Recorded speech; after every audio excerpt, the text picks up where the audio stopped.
ओम ब्रह्मानंदं परम सुखदं केवलं ज्ञानमूर्ति द्वन्द्वातीतं गगनसदृशं तत्त्वमस्यादिलक्ष्यम् एकं नित्यं विमलमचलं सर्वविधि साक्षिभूतं भावातीतं त्रिगुणरहितं सद्गुरुं तं नमामि। नित्यशुद्धं निराभासं निराकारं निरञ्जनं नित्यबोधं चिदानन्दं तस्मै श्री गुरुवे नमः। तस्मै श्री गुरुवे नमः।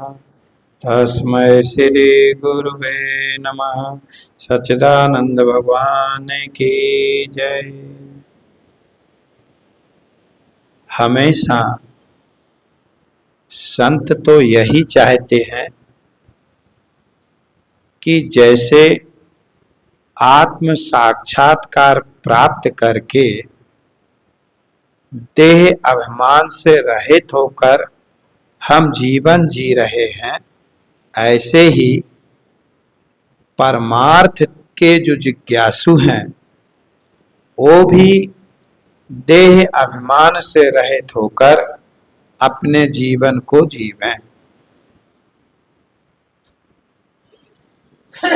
यदि आप भगवान श्री कृष्ण के वचनों पे जाएं, क्योंकि हमारी जो नारायण परंपरा है, भगवान का भी अभिप्राय यही है कि ये जीव अपने वास्तविक स्वरूप को जाने।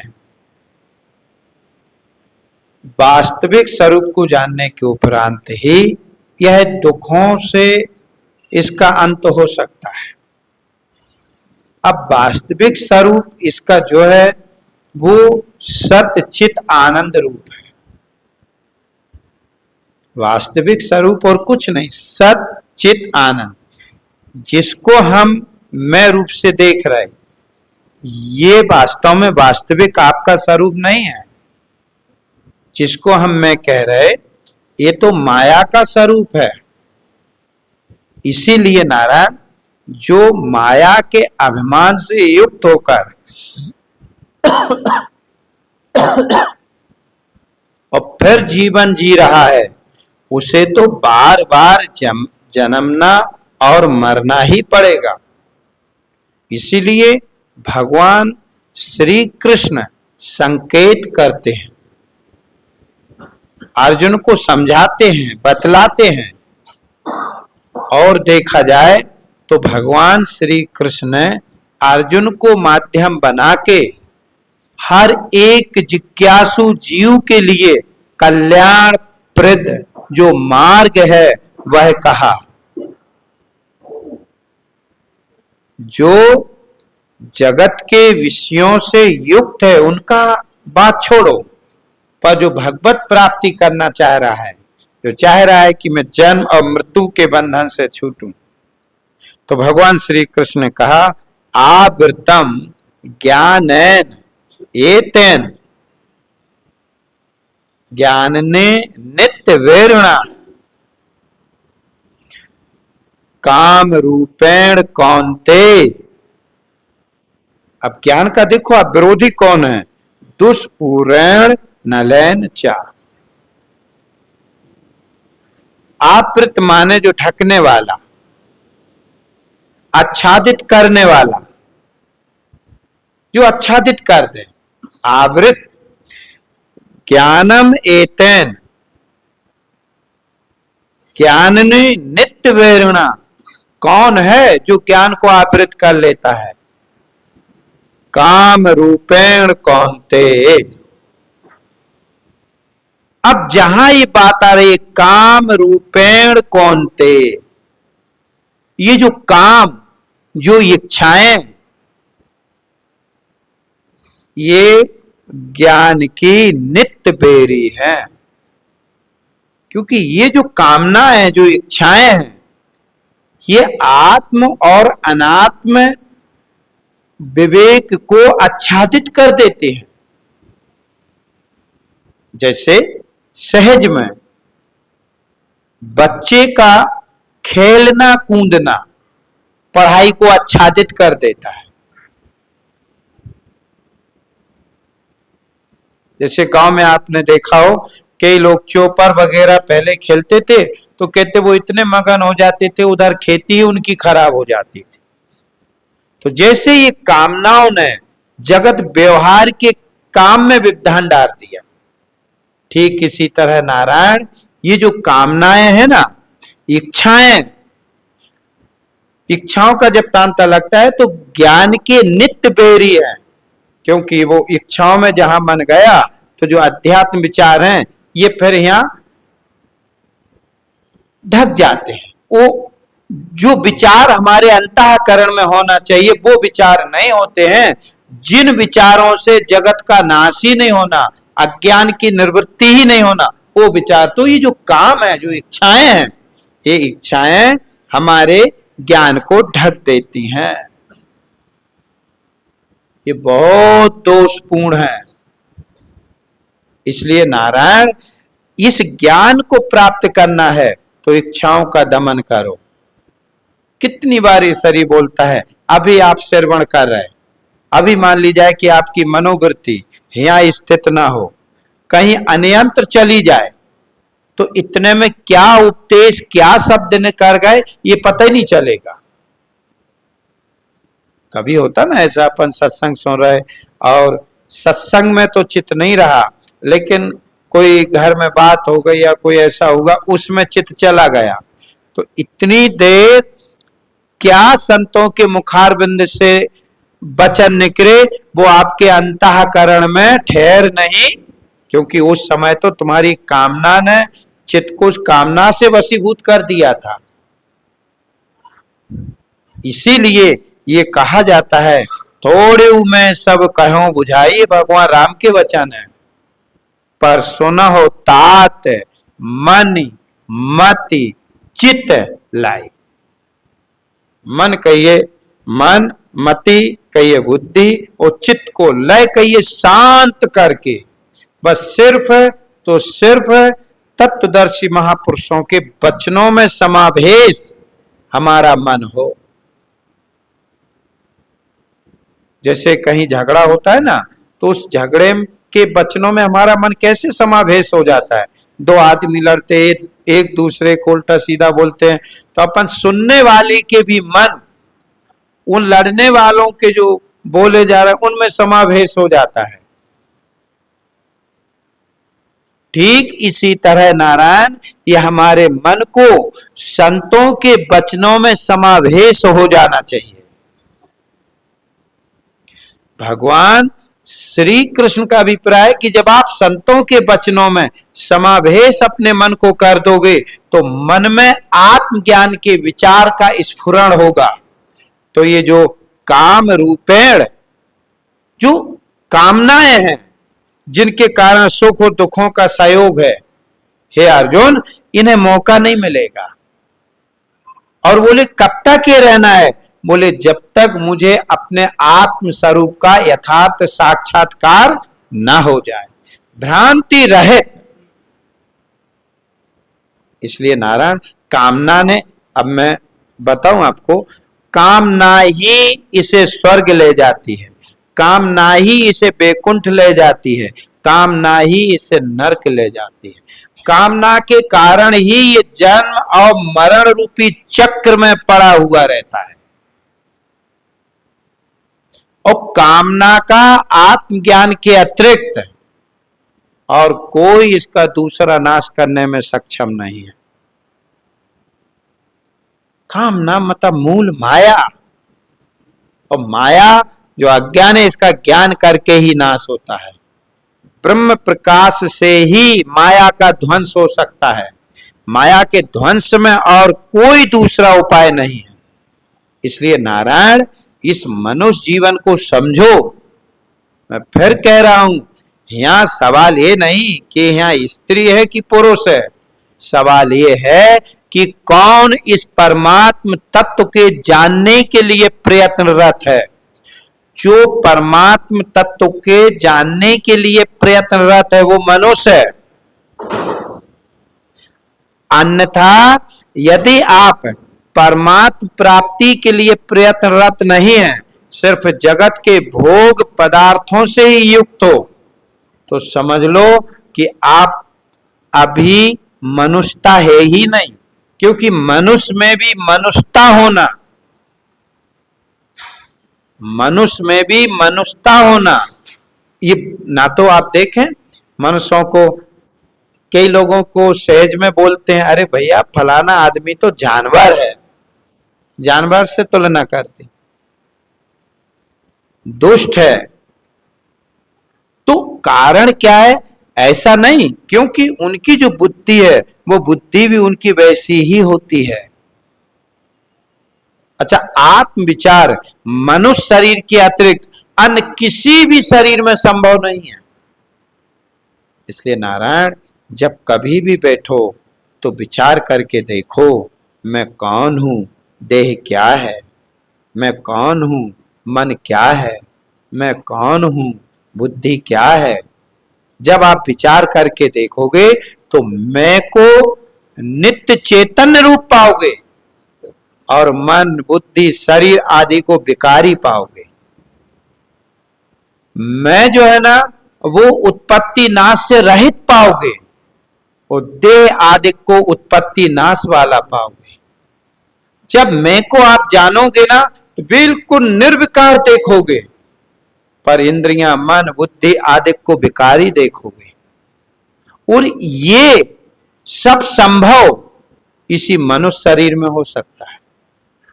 इसलिए कौनते, हे अर्जुन, हे कुंती पुत्र, इस ज्ञान की प्राप्ति में जो काम है, जो विघ्न बनता, जो बाधा बनता, भाई आत्म विचार वो उदय ही नहीं होने देगा। आप देखें रात्रि में आदमी पलंग पे पड़ा होता है, कौन सी इच्छाएं जाग रही हैं?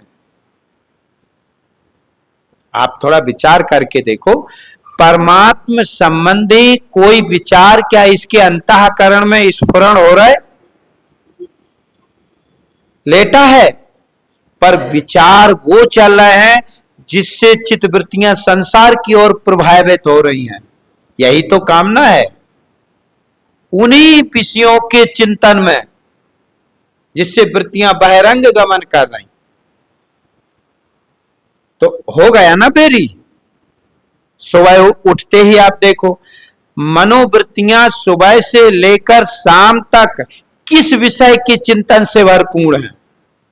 कामना, ऐसा हो गया, ऐसा और कर लें, इतना बाकी है, ऐसा और कर लेंगे, ये हो जाएगा, और जीवन भर इन कामनाओं की पूर्ति करते रहे और कामनाओं की कभी भी पूर्णता नहीं हुई।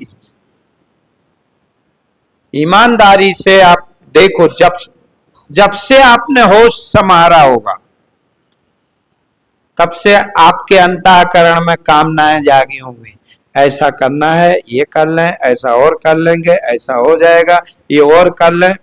और आज आप अनुभव करो, 60, 70, 80 साल की उम्र हो रही, अबे भी ये हो गया है, इतना बाकी है, ये और कर लें। आज भी वो कामनाएं पीछे नहीं छोड़ रहे।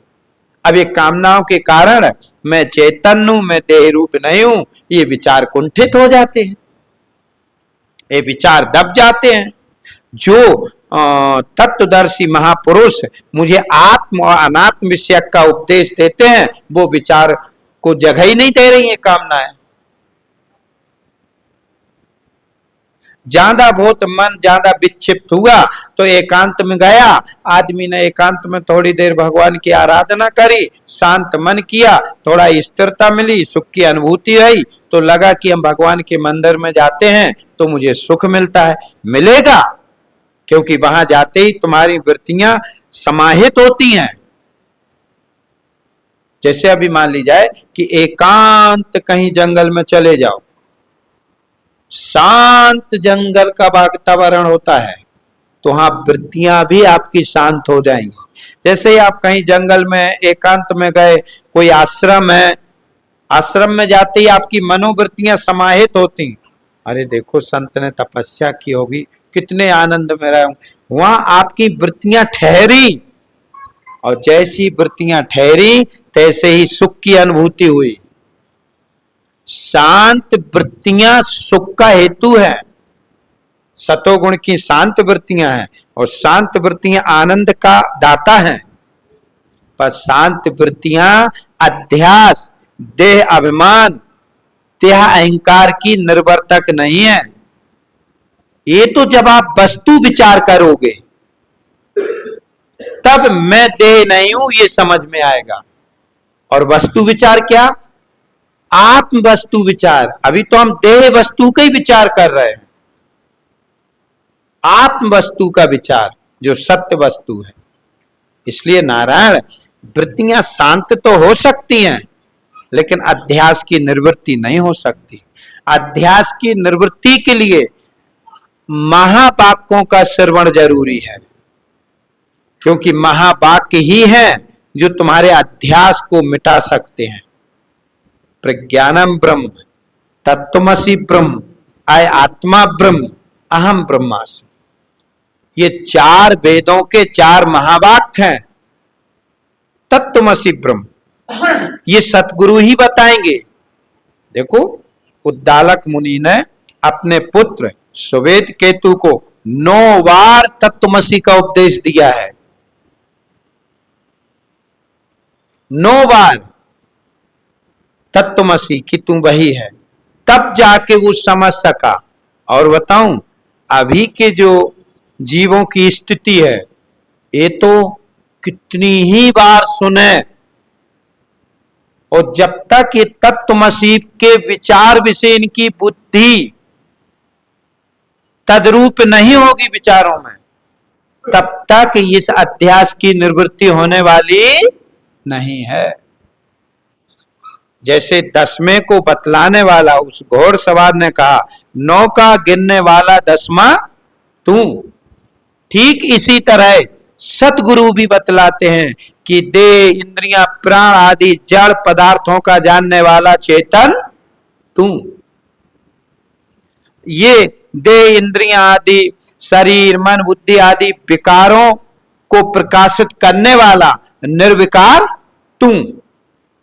फिर इसे विचार करना कि यार मैं निर्विकार कैसे हूं। फिर देखो, इंद्रियों को देखो, मन को देखो, बुद्धि को देखो, प्राणों को देखो, शरीर को देखो, इंद्रियों के विषयों को देखो और अपने को देखो, तो आप पाओगे कि मेरा किसी के साथ में कोई भी संसर्ग संबंध नहीं है, कोई भी तादात्म्य संबंध नहीं है। निर्लेप हूं निरीक्षा, याते सदा शिवोहम। मैं निर्लेप हूं, मैं निरीक्षा हूं। जब ये माया सहित चिदाभास ही इच्छा वाला होता है, ध्यान रखना, माया अविद्या का पर्दा स्वरूप पे पड़ा और चिदाभास युक्त जीव भाव खड़ा हुआ, तब इच्छाएं हुई। इसीलिए अज्ञान की निवृत्ति हुए बिना इच्छाओं की कभी निवृत्ति हो नहीं सकती, क्योंकि अज्ञान तो मैन है।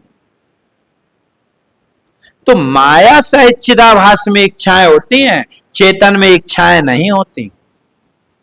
और माया, अब देखो यहां भी क्या होता है, अपन थोड़ा नारायण भगवान ने बुद्धि दी, इसका उपयोग करना चाहिए।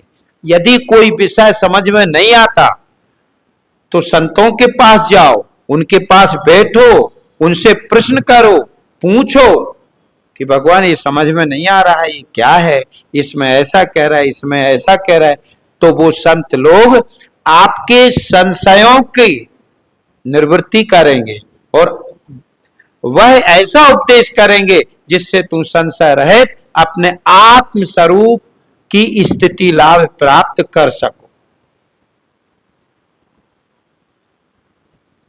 अब मान ली जाए कि हम संतों के पास ही नहीं जा रहे, हम सत ग्रंथों को पढ़ ही नहीं रहे, हमारे सत विचार उत्पन्न ही नहीं हो रहा, क्योंकि ये काम रूपेण कौनते, ये कामनाओं ने हमारी इन तीनों चीजों को कुंठित कर दिया है। आत्मविचार, सत ग्रंथों का पठन पाठन, संतों का समागम।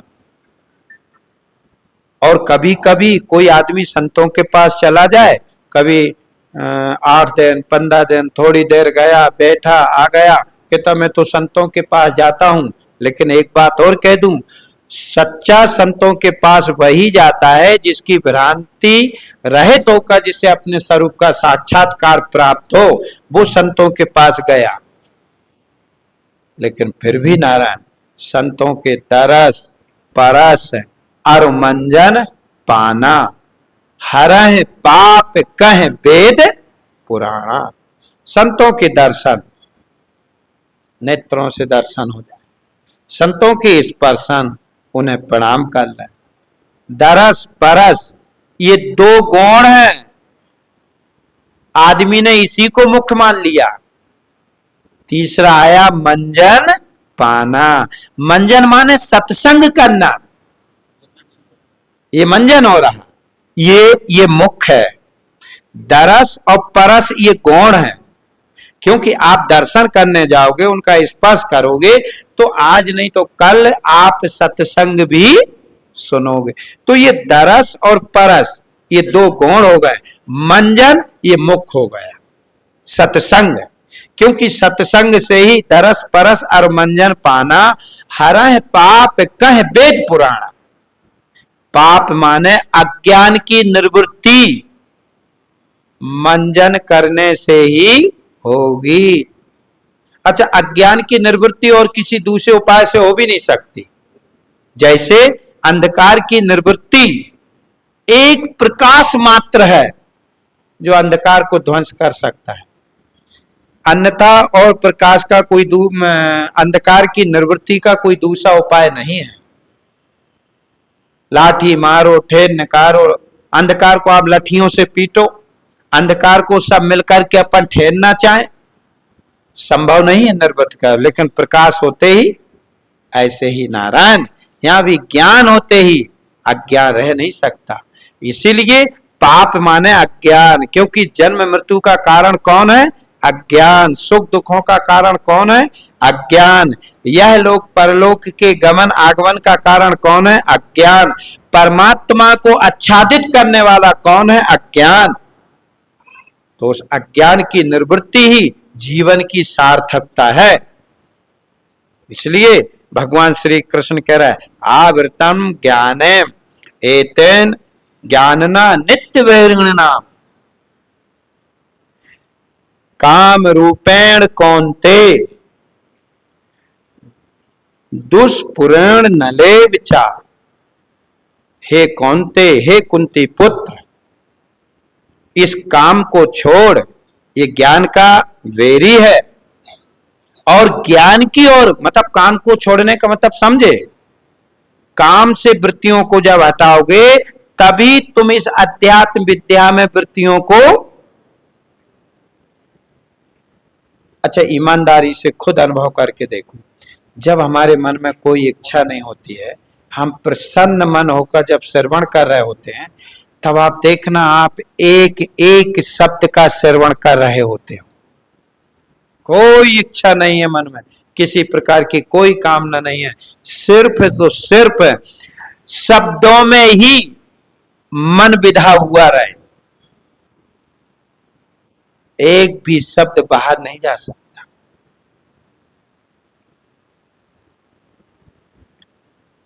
ठीक, क्योंकि करना ही है। और जैसे ही मन बाहर जा रहा तो शब्दों में नहीं विध पाएगा।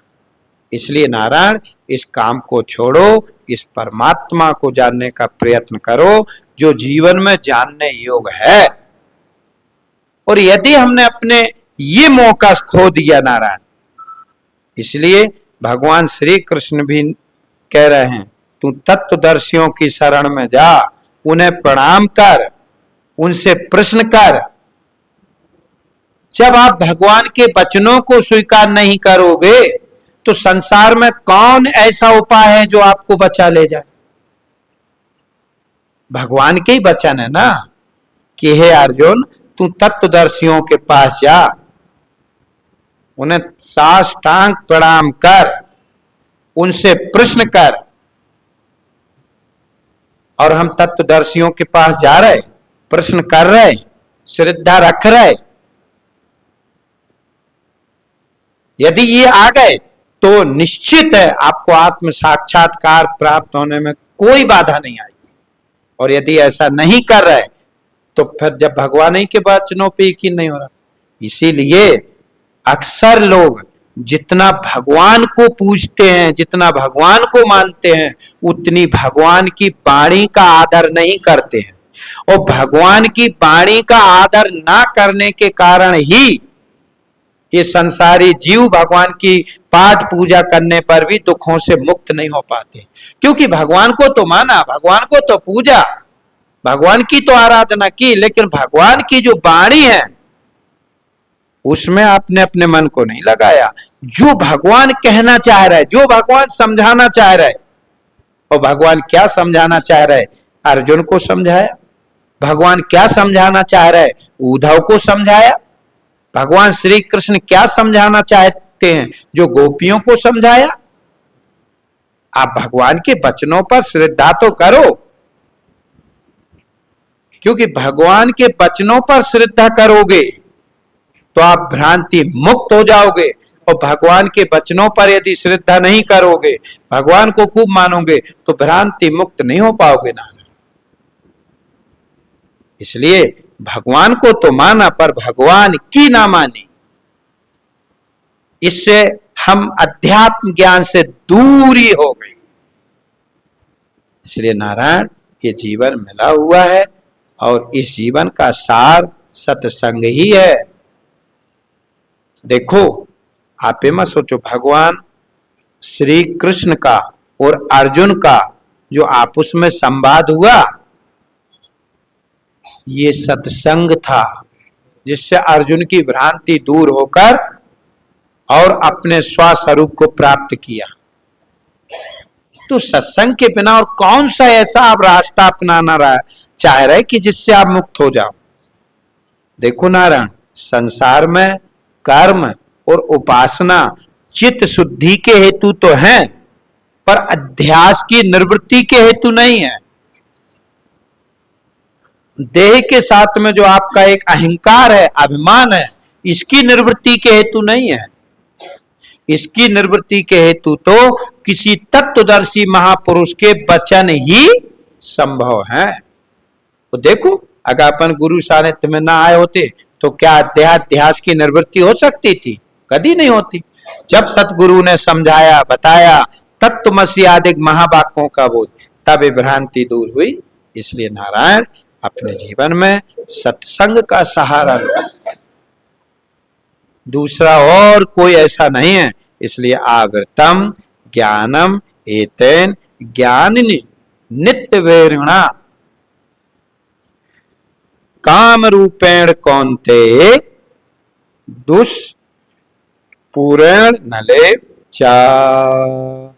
बोलिए सच्चिदानंद भगवान की जय, सतगुरुदेव भगवान की जय, वैदिक सनातन धर्म की जय, ज्ञान स्वरूपेश्वर महादेव की जय। शिवो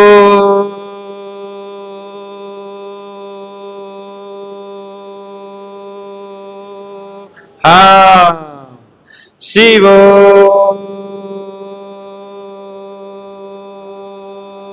हाँ।